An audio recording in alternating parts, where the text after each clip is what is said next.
Aujourd'hui, on va décortiquer un film nigérien qui s'appelle Before Graduation.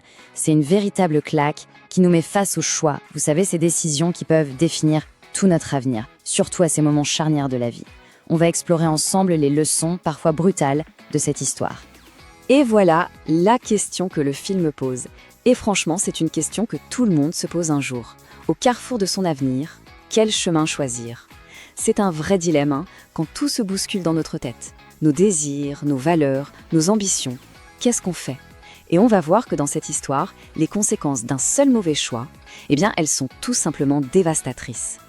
Alors, pour bien comprendre, il faut d'abord rencontrer nos personnages. Au centre de tout ça, on a 3 amies, a priori inséparables. Sauf qu'elles ont des philosophies de vie, mais alors radicalement opposées. Pour chacune réussir sa vie, que ce soit côté pro ou côté cœur, ça veut dire quelque chose de complètement différent. On commence avec Aïcha. Alors elle, c'est l'ambition à l'état pur. Super intelligente, la tête dans les bouquins, elle a un but très clair, construire une carrière politique. Et, par-dessus tout, elle veut rendre son père fier. Pour Aïcha, la réputation, c'est la chose la plus précieuse au monde. C'est son moteur. Juste à côté, on a Kémi. Et Kémi, c'est tout le contraire. C'est la grande romantique du groupe. Son truc à elle, c'est le grand amour, le prince charmant, les enfants, la totale. Le pouvoir, l'argent, tout ça, ça ne l'intéresse pas. Elle ne suit que son cœur.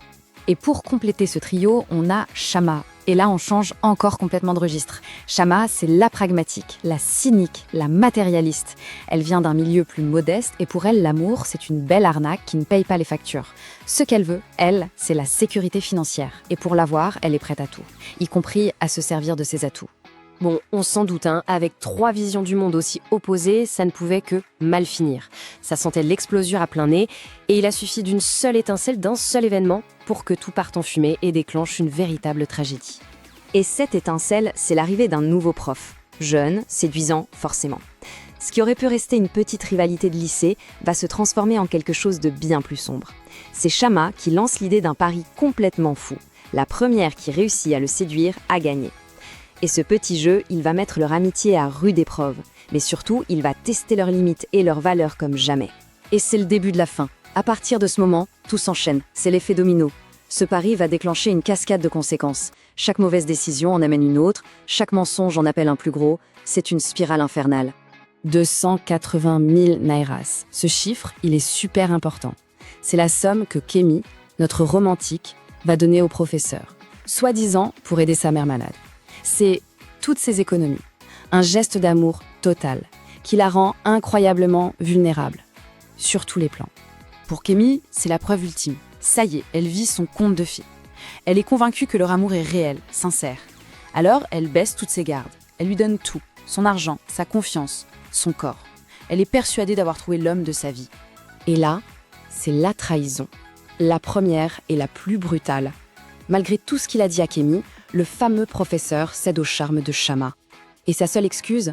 L'esprit est bien disposé, mais la chair est faible. Une phrase terrible, l'excuse pathétique d'un lâche. Pour Kémi, c'est tout son monde qui s'écroule en une seconde. Ce qui suit, c'est la désintégration totale de leur amitié. Ça se passe très vite. D'abord, bien sûr, la vérité éclate. Ça mène à une confrontation d'une violence rare entre les filles. Puis, on passe au niveau supérieur. Les secrets sont dévoilés, le chantage commence, et à la fin, il n'y a plus rien. L'amitié est morte, complètement anéantie. Et dans ce chaos, Kémi et Shama, folles de rage, se liguent contre la seule qui était restée à l'écart, Aïcha. Elles l'attaquent violemment, la traitent d'hypocrite, de lâche, lui disent qu'elle se cache derrière ses beaux principes parce qu'elle a peur de vivre. Et ça, cette accusation de lâcheté, ça touche Aïcha là où ça fait le plus mal, en plein dans son orgueil. Aïcha est à bout. Et pour prouver qu'elle n'est pas une lâche, elle va faire la pire erreur de sa vie. Elle va bafouer tout ce qu'elle a toujours défendu. Dans un moment de pure folie, de faiblesse, elle fait à son tour chanter le professeur et le force à coucher avec elle. Juste une fois, pour leur prouver. Et en faisant ça, elle détruit tout ce qu'elle était. Et maintenant, le bilan.